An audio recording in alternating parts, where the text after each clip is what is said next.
चलो let's start with section 2.8. So 2.8 question number 2, which says that we are given two functionals f1 and f2. f1 is described as integration a to b xt y naught t, and f2 is described as alpha x of a. This is x of a plus beta x of b, where alpha and beta are fixed elements. Y naught is belonging to CAB, x naught is also belonging to CAB, but x is variable and y naught is fixed, right? So we have to prove that these functionals are linear. Linear prove करने के लिए easy होता है. Alpha x plus beta y हमें prove करना होता है, तो वो तुम एक बार खुद करके देखना. Will prove कि हम bounded है ये. हमें क्वेश्चन में प्रूव करना है कि f1 एंड f2 ये जो फंक्शनल्स हैं, we have to prove that these functionals are linear and bounded. f2 linear prove करना बहुत इजी है. f1 में भी सिंस सिर्फ समेशन है और इंटीग्रेशन में समेशन चेंज जो है डिस्ट्रीब्यूट हो सकते हैं, तो इसीलिए लीनियर प्रूव करना इजी है. Will prove bounded. So for bounded, modulus of fx f1x, which is modulus of whole term a to b integration xt y naught t dt, right? And इस modulus को जब हम अंदर लेके जाएंगे, so it can be written as maximum of xt t belonging to a b. So this term can be less than this term maximum of mod of xt t belonging to a to b into integration of a to b y naught d dt. Right, this can be written as this, because x is a function in CAB, y naught is a function in CAB, and since x is a function, since y naught तो fixed है, तो y naught को हमने as it is रहने दिया, because this integration would be some number, right? We will have some number. Now for xt, xt is a continuous function in CAB, right? And CAB में है continuous function on closed and bounded domain, so इसका maximum या minimum attain हो जाएगा.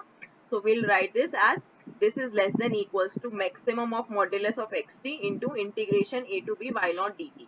And this maximum term is nothing but norm of x, right? CAB पे maximum norm होता है, supremum norm होता है, and supremum is nothing but maximum on closed and bounded domain.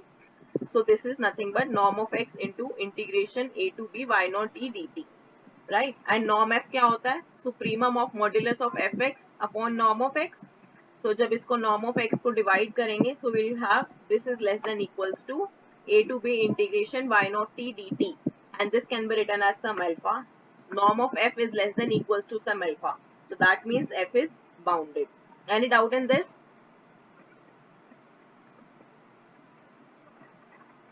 No, ma'am. So next function था हमारे पास f2 was alpha x of a plus beta x of b, right? So we'll take modulus of f2x, which will be modulus of this, and we can divide them. Modulus को हम triangular property जो होती है उसको apply करेंगे, so that would be less than equals to alpha times mod of x a. अब इसके बीच में यहाँ पे एक स्टेप था, that is alpha times mod of x a plus beta times mod of x b, right? And modulus of x a would be less than equals to maximum of this, maximum of modulus of xt t belongings to a to b, because यहाँ पे xt again CAB में है, and similarly modulus of xb can be written as this less than equals to maximum of xt for t belongings to ab, and this maximum is nothing but norm of x, so this gives alpha plus beta into norm of x. So this implies norm of f is less than equals to alpha plus beta, and f2 is again bounded. Clear?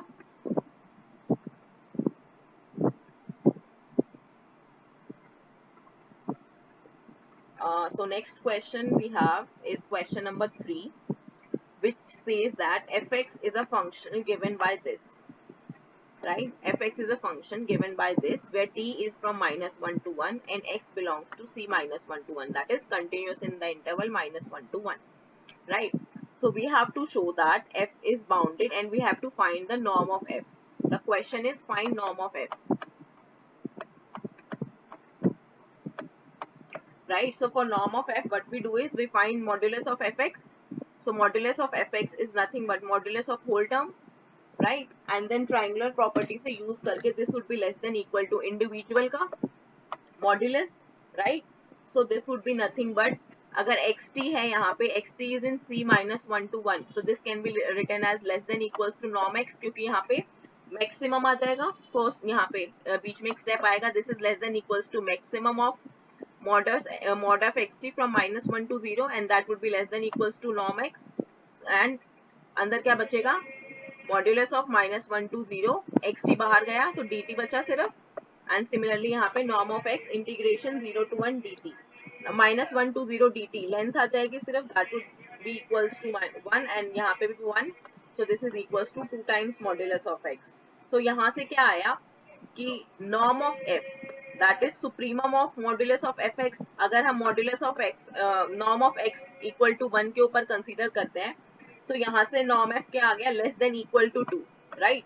But हमें क्या करना है, equal to निकालना है कि ये किसके होगा, right. So we are not done here, हमें इक्वल टू निकालना है। So what will prove is कि नॉर्म एफ, अब सेकंड स्टेप में हम प्रूव करेंगे कि norm f is greater than equal to 2 भी है। So exactly norm of f equal to 2 आएगा। सो फॉर दैट हमें एक एग्जाम्पल लिया है xt, सिंपल सा कर्व है, माइनस 2, ये लाइन बनेगी minus 1 to minus half, then minus half to minus 2 plus half and half to 1, ये एक सिंपल सी लाइन बन रही है इस टाइप की, right. So and it is continuous, तो ये c माइनस 1 1 में है, एंड नॉर्म ऑफ x 1 है। नॉर्म ऑफ x क्या होगा, supremum over whole integral, over all interval, and पूरे में सुप्रीमम किस कहाँ पे आएगा, this supremum is nothing but 1, right. t is equals to, जब हाफ होगा तब इसका सुप्रीमम आ रहा है, कोई से भी केस से निकाल सकते हैं, and t is equals to half पे इसकी वैल्यू 1 आएगी, so norm is 1, so supremum is 1। Now we have to find norm of f, so norm of f is less than equals to this modulus of fx upon norm x, right, and norm x is equals to 1, so इसको substitute करेंगे, so this would be less than equals to modulus of fx, and modulus of fx कितना आएगा, fx की value कहाँ से निकलेगी, यहाँ से माइनस 1 to 0 xt का integration minus 0 to 1, so that is इसका इंटीग्रेशन करना है हमें सिर्फ माइनस 1 to 1 के टर्म्स में, so इसका integration would be nothing but 2, right। So what we have is norm of f is less than equals to 2 and therefore norm of f equal to 2. Any doubt in this you can ask.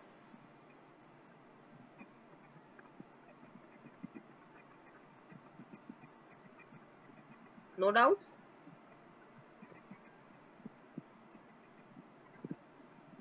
ये xt कैसे define किया है हमने? xt देखो हमें क्या चाहिए था, एक फंक्शन चाहिए x जो कि xt जो कि c माइनस 1 1 में हो, right, that means minus 1 to 1 continuous हो। तो हमने ये डिफाइन किया है एक लाइन सेगमेंट के टाइप्स में, जैसे माइनस 1 अगर यहाँ पे वैल्यू है, माइनस 1 पे इसकी वैल्यू क्या आ रही है, 0, राइट, देन माइनस हाफ पे एक वैल्यू आएगी, माइनस हाफ पे कितनी वैल्यू आ रही है, that is minus 1 I guess, right. 0 पे वैल्यू कितनी आ रही है इसकी, 0, हाफ पे वैल्यू आ रही है 1, right, and this, so this is ये वाला कर्व है, ये फाइनली शायद नीचे आएगा, या सो ये कर्व हमने बनाया है कि एक लाइन सेगमेंट बनाई है, सिंस हमें चाहिए क्या थी, माइनस 1 to 1 चाहिए थी, तो ये माइनस 1 to 1 फंक्शन है, कंटिन्यूअस फंक्शन है, देन हमने इसको डिवाइड करना है माइनस 1 to 0 एंड 0 to 1 में। सेकेंडली हमने एक ऐसा फंक्शन लेना था जिसका नॉर्म 1 आ जाए, राइट। जरूरी नहीं है यही फंक्शन लिया जाए, बट ये फंक्शन इजीएस्ट था लेना इन केस ऑफ कि नॉर्म ऑफ x भी 1 आ रहा है, राइट। मॉड्यूलस ऑफ fx निकालना इजी हो जाएगा क्योंकि इंटीग्रेशन निकालना है इस लीनियर फंक्शन का सिर्फ, so that would be easy। इसको अगर हम ये करते हैं कि xt को अगर हम ले लेते function like minus t and t, right, अगर xt को फंक्शन लेते हैं माइनस 1 to 0 t है एंड उसके बाद t है, right. So this was from minus 1 to 0 and this is from 0 to 1, तो xt क्या आता है इस केस में, नॉर्म ऑफ x क्या आता, इसका supremum, and supremum would be 1, तो norm x is equals to 1 वाली कंडीशन फुलफिल हो जाती, नेक्स्ट थिंग हमें क्या चाहिए था, modulus of f x, right. तो मॉड्यूलस ऑफ एफ एक्स निकालने के लिए we wanted integration. So integration क्या होता है, माइनस टी का integration from 0 to 1, -1 to 0, sorry, -1 to 0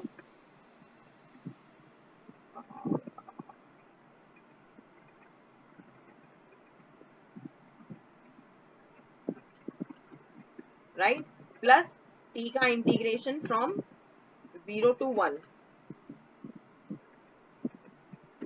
So this would be nothing but minus t square by 2, t square minus t square by 2 and then integration करके इसका integration कितना आएगा, -1.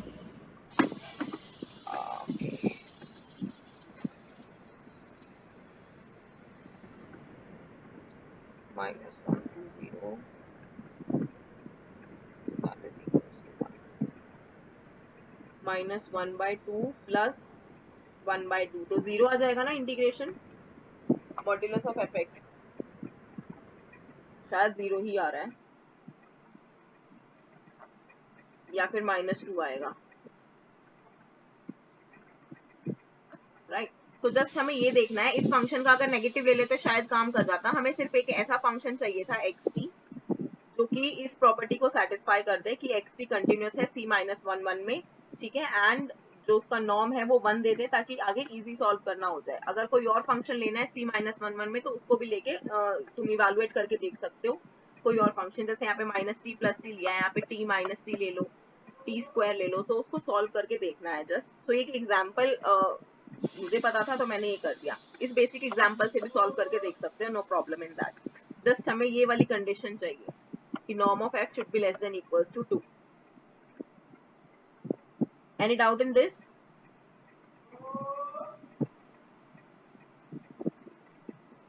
Ma'am last में greater than equal to का sign आएगा ना? कहाँ पे? ये लास्ट स्टेप में norm less than equal to जो आपने लिखा है। हाँ, norm of f is greater than equals to 2. हाँ, greater than equals to, sorry, ये प्रीमम होता है।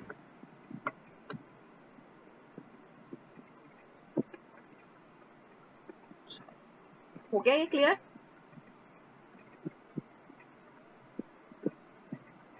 Yes, ma'am. चलो, next function is question number 4। इसके लिए let us just first read the question. Question क्या है, थोड़ा हैवी क्वेश्चन है ये।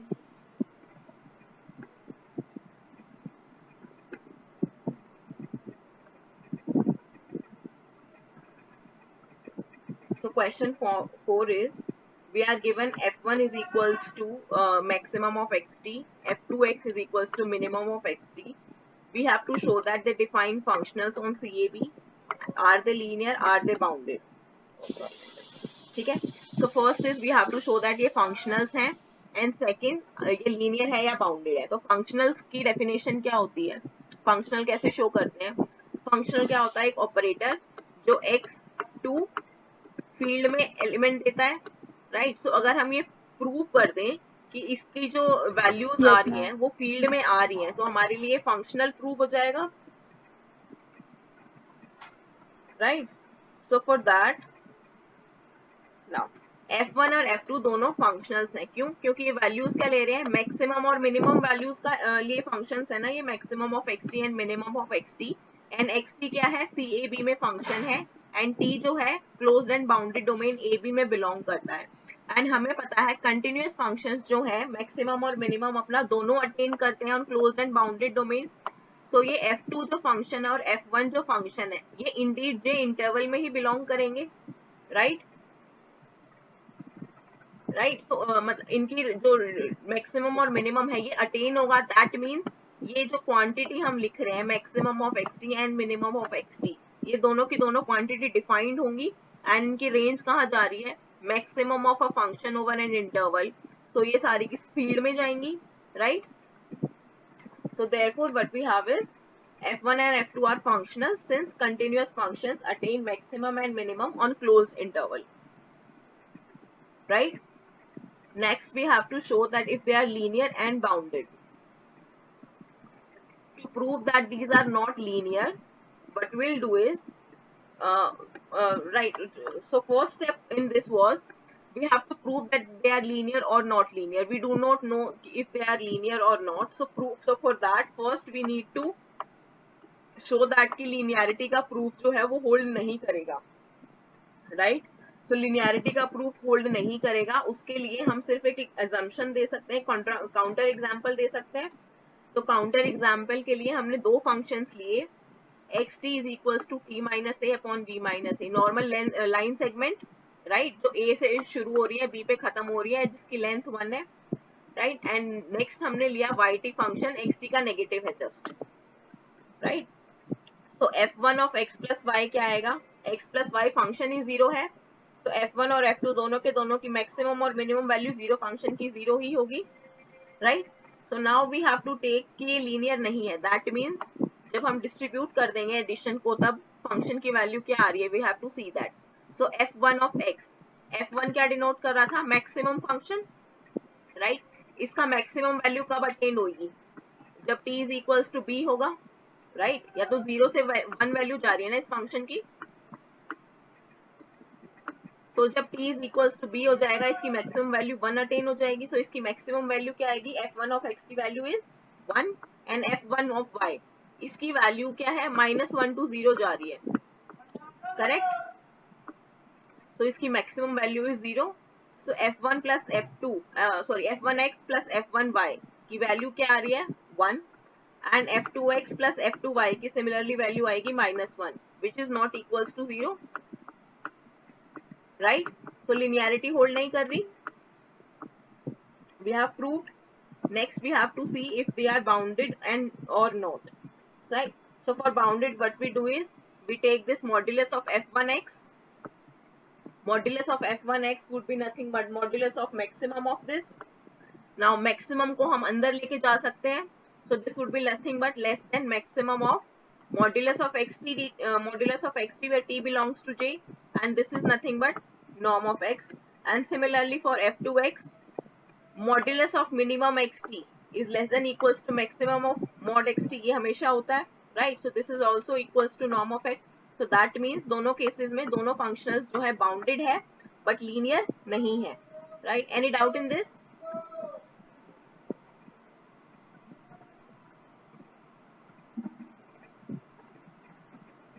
No, ma'am. चलो. Next question is question number 6. First read the question. The space C1AB or C-AB is a norm space of all continuously differentiable functions on JAB with norm defined by this, right? So हम क्या कर रहे हैं, CAB के ऊपर norm define कर रहे हैं, norm of x is equals to this. But we have to show that these axioms of norms are satisfied, that is ये norm है actual में, पहले हमें ये prove करना है. Next we have to show that fx is equals to x dash c. अगर हम ये function define करते हैं, then that defines a bounded linear functional. Next, f is not bounded, considered as a functional on subspace of CAB, right? So अगर हम C dash AB में देखते हैं तो bounded linear functional है, we have to prove this. लेकिन अगर हम CAB में देख रहे हैं इसी fx को, then this is not even a functional.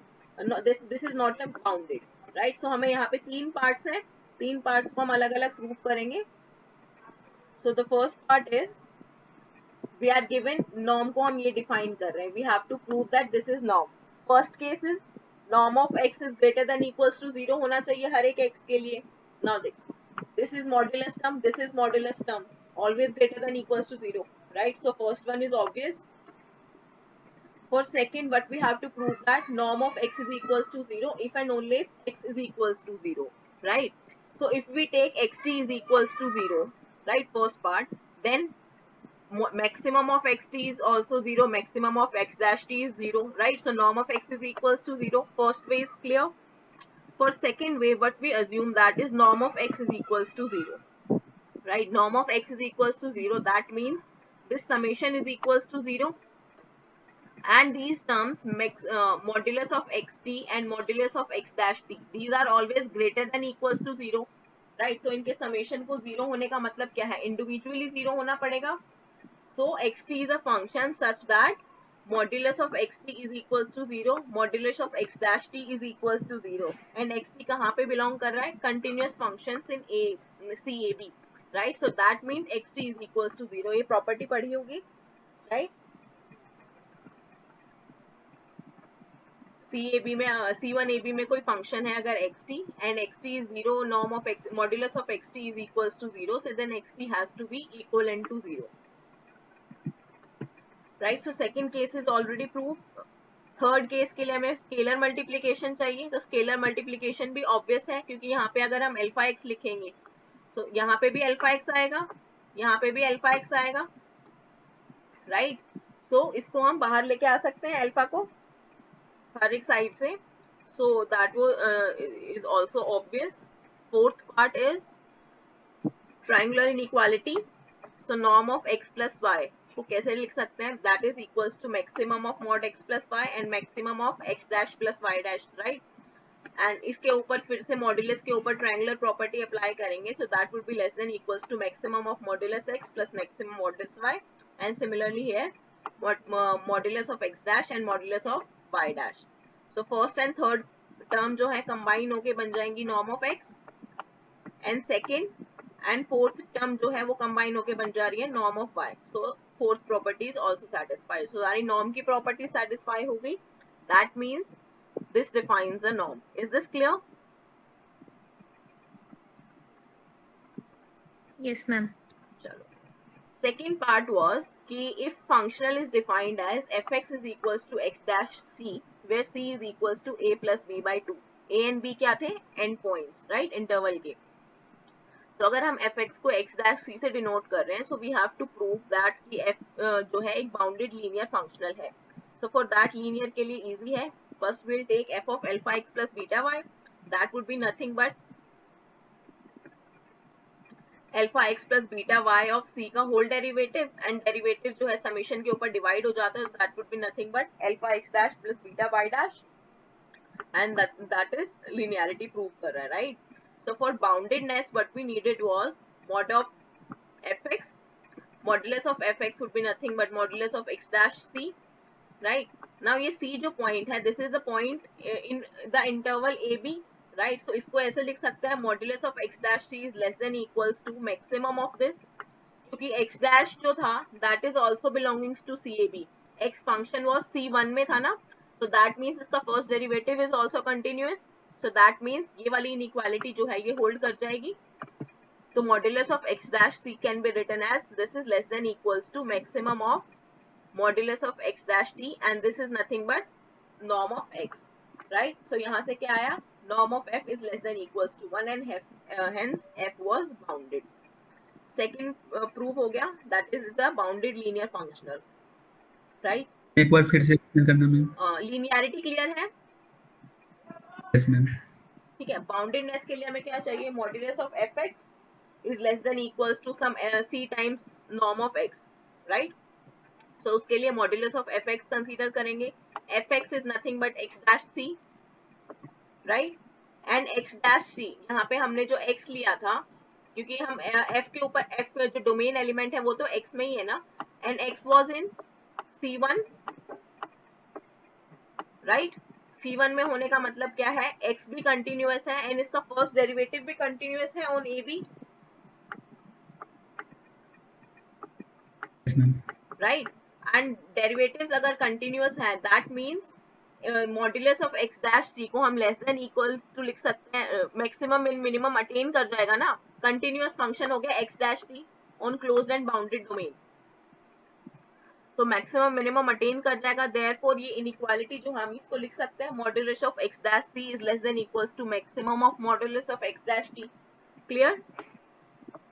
Yes ma'am. ठीक है. and that is all less than equals to norm of x, क्योंकि norm of x क्या था? norm of x was summation of maximum xt plus x dash t, right? So this would be Yes, ma'am. Thank you. less than equals to norm of x. clear? चलो. next we have to prove कि यहाँ पे c1 ab का use हुआ है, right? so we have to prove कि अगर हम boundedness में कि अगर हम x जो है c1 ab में ना लेके सिर्फ cab में ले रहे हैं, देन इसकी बाउंडेडनेस नहीं रहेगी. सो फॉर दैट हम एक काउंटर एग्जांपल ले लेंगे, right. Let xn be a sequence जो CAB में है, right, and xn t be equals to this 2 pi r10 nt, that is tan inverse of nt, and t is from -1 to 1, right. Then c के value क्या आएगी, a plus b by 2 है, and a is -1, b is 1, so 0. and x and t dash निकाल सकते हैं derivative of this function. This is nothing but 2 by pi n upon 1 upon n square t square, right. So जब हम इसका value eight 0 निकालेंगे, that would be equals to 2 pi by n, and which would tends to infinity as n tends to infinity.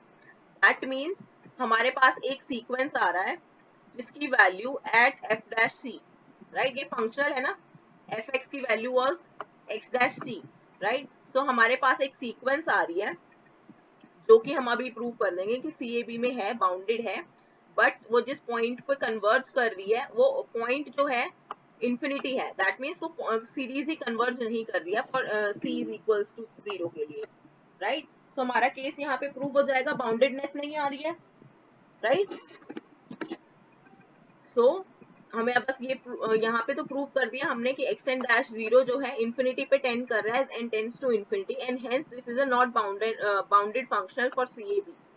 हमारे पास left prove करना क्या रहता है कि हमने ये जो xn t लिया है क्या ये एक्चुअल में भी बाउंडेड है, C1AB में लिया है. अगर यही बाउंडेड नहीं है तो हम आगे कंसिडर नहीं कर पाएंगे ना.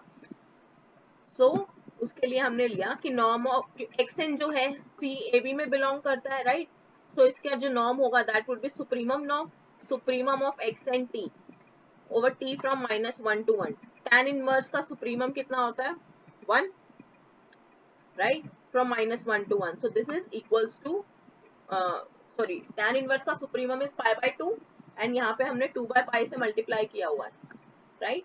So therefore this is 1. So norm of x infinity जो है that is less than equals to 1. That means xn sequence जो है वो तो bounded है, but xn dash 0 जो हम function ले रहे हैं वो infinity पे tend कर रहा है as n tends to infinity, and hence this is not a bounded functional on CAB. Is it clear?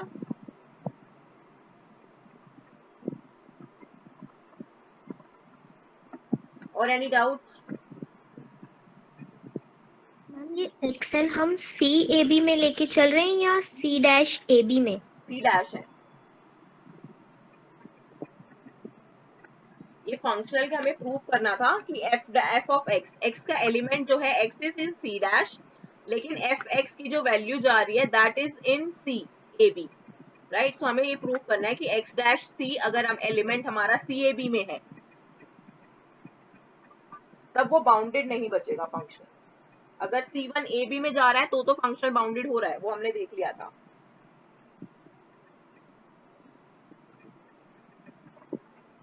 That means कि डेरिवेटिव कंटिन्यूअस ना हो.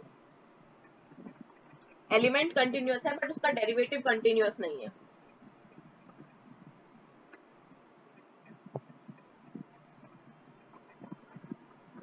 Is it clear now?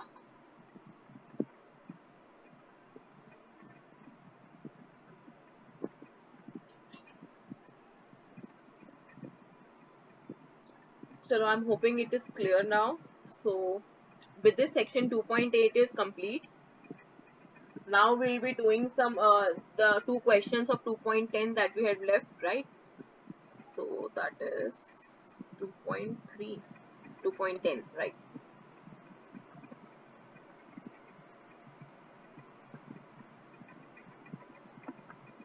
So there were two questions that were left, which was we had to show that the dual space of L1 is L infinity, and next was the dual space of LP is LQ, right? So if you remember हमने जो इसमें last question किया था, the dual space of Rn is Rn, right? उसमें हमने क्या prove किया था, एक मैपिंग डिफाइन की थी, right, from Rn dash to Rn, जिसको हमने प्रूव किया था कि ये आइसोमॉर्फिज्म है, हेंस इसका जो डुअल स्पेस है that would be isomorphic to Rn, and hence इसका डुअल स्पेस हमने Rn बोला था, राइट. सो सिमिलरली हर एक जो केस होगा उसमें वही करेंगे. Will define a mapping from L1 dash to L infinity and then prove करेंगे कि वो मैपिंग एक आइसोमॉर्फिज्म है, right? So for that mapping define करने से पहले हमें उसके एलिमेंट्स चाहिएंगे, राइट? क्योंकि जब हम मैपिंग डिफाइन कर रहे थे लास्ट केस में भी हमने मैपिंग क्या डिफाइन की थी? T of f is equals to gamma f का tuple, right? f of ej, वही मैपिंग डिफाइन कर रहे हैं. वी जस्ट हैव टू सी कि इसमें f और ej क्या होंगे. नाउ डुअल स्पेस लेना किसका है? L1 का, राइट? तो उसके लिए हमें एक उसका बेसिस चाहिएगा. तो shorter basis for L1 is En, हमें पता है, right? So for every x belongings to L1 उसकी यूनिक रिप्रेजेंटेशन होगी x is equals to summation zeta i ei, इसको हम लिख सकते हैं, राइट? नाउ लेट हमें प्रूव करना है डुअल स्पेस. तो डुअल स्पेस का एक एलिमेंट लेंगे. Let f belongings to L1 dual will be arbitrary, then f is linear and bounded, right? Dual space लिया है हमने, the definition of dual space. So therefore we have that f of x, अगर x की value f में put कर रहे हैं, so f of x would be nothing but f of summation zeta ईजा j and f is linear, so zeta j बाहर रह जाएंगे, f को समेशन के अंदर लेगी, that is equals to f of ej and f of ej को हमने लास्ट टाइम की तरह गामा j से डिनोट किया, right? where gamma j is equals to f of ej and are uniquely determined by f, right? So now modulus of gamma j would be modulus of f of ej and modulus of f of ej को क्या लिख सकते हैं? That is less than equals to norm of f into norm of ej, right? क्योंकि modulus of f क्या होता है? Supremum of this modulus of f of ej upon norm of ej. तो उस वाली कंडीशन से ये वाली कंडीशन आ जाएगी, right? And norm of ej क्या है? 1. So this is equals to norm of f. So what we have is this, that supremum of modulus of gamma j is less than equals to norm of f, right? And norm of f is less than infinity क्योंकि f जो है bounded functional है. And ये किस लिए prove किया है कि ये जो सीक्वेंस है, यहाँ से हमने क्या प्रूव किया कि ये सीक्वेंस गामा j है, ये जो L infinity में बिलोंग कर रहा है, राइट? L infinity में बिलोंग करने के लिए क्या चाहिए था? सुप्रीमम नॉर्म जो है वो इनफाइनाइट नहीं होना चाहिए था ना सीक्वेंस का. So that is what we have proved. अब ये हमने प्रूव क्यों किया है? क्योंकि अब हम एक मैपिंग डिफाइन करेंगे T from L1 dash to L infinity such that T of F is equals to this tuple gamma j. So F की वैल्यू जो है L1 डैश में F बिलोंग कर रहा है, उसके ऊपर T अप्लाई करेंगे, so that should belongs to L infinity, right? तभी वेल डिफाइंड होगी मैपिंग. तो उसके लिए हमने ये ऊपर वाला प्रूव किया था, third part, that this sequence gamma j belongings to L infinity, right? तो अब हमारे पास एक मैप आ गया, हमें प्रूव करना है ये आइसोमॉर्फिज्म है. सो आइसोमॉर्फिज्म प्रूव करने के लिए हमें क्या चाहिए? Bijective, right? And then linear and bounded, right? So उसके लिए बाइजेक्टिव प्रूव करने के लिए first will prove on 1 1. So 1 1 के लिए if tf is equals to t of हम अज्यूम करके चलते हैं, if tf is equals to 0 then that would imply f of ej is equals to 0 for all j, right? And that would imply f is equals to 0. Basis elements पे zero value हर एक j के लिए हो रही है, that means the function should be 0, right? So f is 1 1. On to prove करने के लिए we'll take an element of codomain.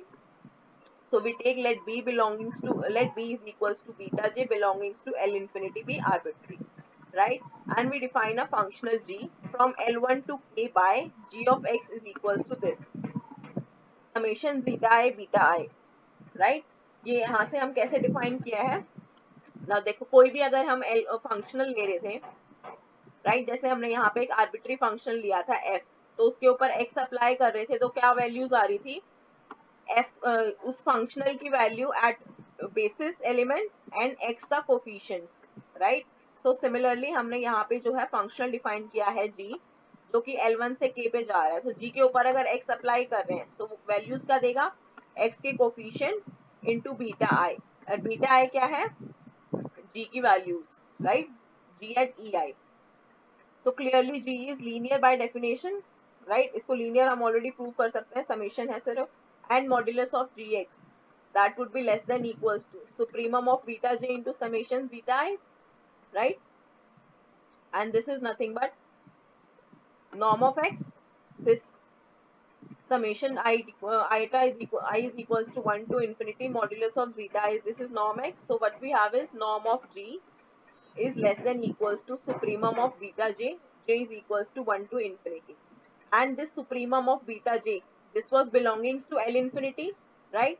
So this is also less than infinity, and which implies that g is bounded, right? That means g is a linear functional, bounded functional, and hence g जो है L1 dash में belong करेगा, right? So हमने यहाँ पे क्या prove किया कि हम L infinity का अगर कोई भी एलिमेंट ले रहे हैं, right? हमने B एलिमेंट लिया था आर्बिट्री, तो हम उसके करस्पॉन्डिंग एक फंक्शनल डिफाइन कर सकते हैं G सच दैट वो लीनियर होगा एंड बाउंडेड होगा, राइट? सो दैट मीन्स हर एक B belongings to L infinity के लिए हमें एक बाउंडेड लीनियर फंक्शनल मिल जाएगा on L1 dash, right? So therefore T is onto, यही प्रूव करना था ऑन टू के लिए कि L infinity में एलिमेंट लेंगे तो L1 डैश में मिल जाएगा, राइट?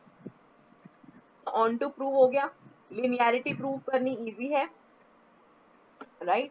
सो इसको हम नहीं कर रहे हैं अभी.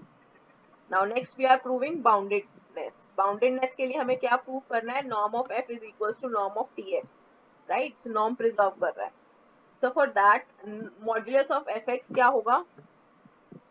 Modulus of f x is nothing but modulus of f की वैल्यू यही थी, F of x.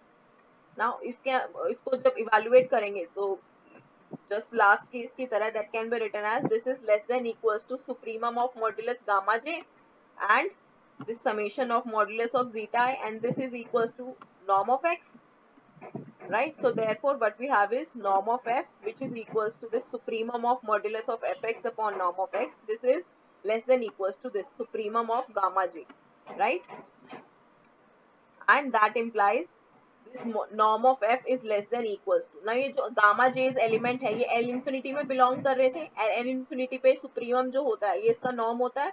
So therefore that implies कि अगर हम सीक्वेंस gamma j का नॉर्म निकाल रहे हैं, इनफाइनाइट नॉर्म, तो ये यही वैल्यू आएगी, right? So what we have is norm of f is less than equals to gamma j का norm infinity, right? Also from above where we have written this we have already proved that norm of f is greater than equals to this, and this is nothing but gamma j ka norm with infinity norm, right?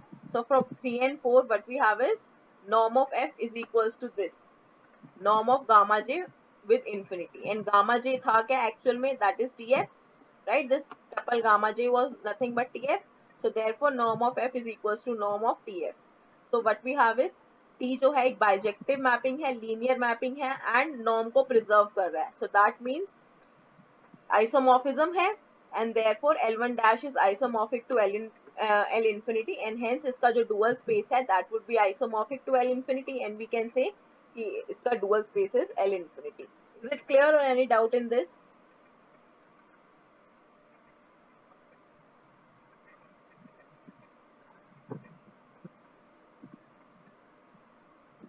Any doubt?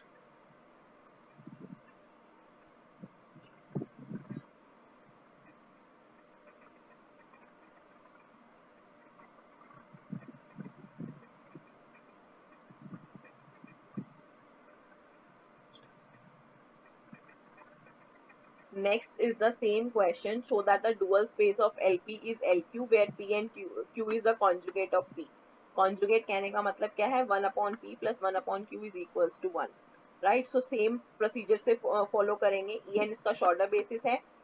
X को हम इसका summation की form में लिख सकते हैं linear combination के. Then fx आ जाएगा. Right? Summation zeta j gamma j. And then हमें f of x की वैल्यू निकालनी होती है कि f of x एक्चुअल में है क्या. उससे पहले हमें डिफाइन करना, हमें प्रूव करना होता है कि अगर हम t को डिफाइन कर रहे हैं from LP dash to LQ, ठीक है, तो f फंक्शनल किस में है? LP डैश में है, एंड जो इसकी वैल्यू आ रही है f of EJ gamma j that should be in LQ, right? तो पहले हमें इसको प्रूव करना पड़ेगा कि गामा j LQ में है, एंड उसके लिए वही प्रोसीजर फॉलो करेंगे कि एक सीक्वेंस लेंगे element, right? xn is equals to zeta jn by this. We are defining this as modulus of zeta j square upon zeta j, where j is less than equals to n and j is greater than equals to n के लिए 0, right? So from two equation this f of x की जब value निकाली थी हमने, इसमें अगर f of x को xn को सब्स्टिट्यूट करेंगे तो इसमें जीटा जे एन आ जाएंगे, and zeta j n is nothing but gamma i j का square to the power q, right.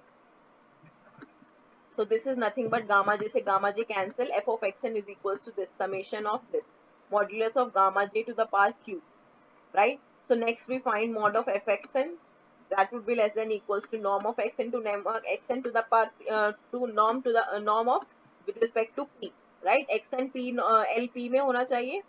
So p norm क्या होता है, that is equals to summation j is equals to 1 to infinity zeta j n p to the power whole 1 by p, right.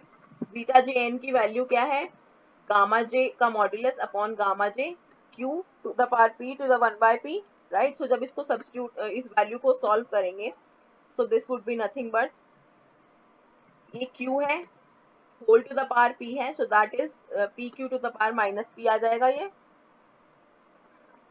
Clear. And P q to the p q minus p, इस definition से क्या आएगा, PQ is equals to P plus Q. So PQ minus P is nothing but Q. So this is nothing but norm of F to the into summation gamma j Q to the power 1 by P, right. Next is हमें यहाँ पे L Q में चाहिए था ना, तो यहाँ पे 1 by P की जगह हमें चाहिए क्या, 1 by Q, right. So उसके लिए now summation j is equals to 1 to n modulus of gamma j Q, that should be less than equals to 3 and 4 से आ गया हमारे पास, राइट. यहाँ पे क्या आया, f of xn is equals to this, so modulus of f xn क्या होगा, modulus of this, right. And यहाँ से modulus of f xn ये आया, so that implies from 3 and 4 summation 1 is equal j is equals to 1 to n modulus to the power k is less than equals to mod f to the power 1 by p, right. so that means यहाँ पे q है and यहाँ पे 1 by p है. यहाँ इस वाली पूरी टर्म को LHS में जो समेशन है RHS में, इसको अगर हम LHS में ले जाएंगे so that would be nothing but Q as it is रहेगा to the power 1 minus 1 by p हो जाएगा, right. And 1 minus 1 by p is nothing but 1 by Q. So letting n tends to infinity what would have is this summation modulus of gamma j q to the power 1 by q is less than equals to norm f, and f was bounded linear function, so that would be less than infinity norm of x, right. So this implies that this gamma j जो tuple आई है sequence that should belongs to lq, right, क्योंकि lq norm आ गया that is less than infinity, right. So हमने यहाँ पे prove कर दिया कि gamma j जो tuple sequence आ रही है वो lq में belong कर रही है, so that implies ये जो हम डिफाइन करेंगे मैपिंग ये जो है वेल डिफाइंड मैपिंग है, देन इसको अब हम प्रूव कर देंगे सिमिलरली जैसे लास्ट केस में किया था कि ये बाउंडेड है, लीनियर है एंड बाइजेक्टिव है, एंड दैट इम्प्लाइज आइसोमॉर्फिज्म है. Any doubt in this?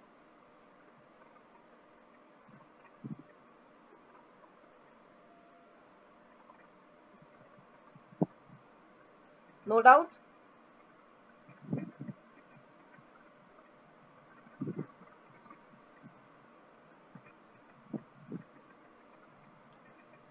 No, I think that's all for today. Let me see if any question is left.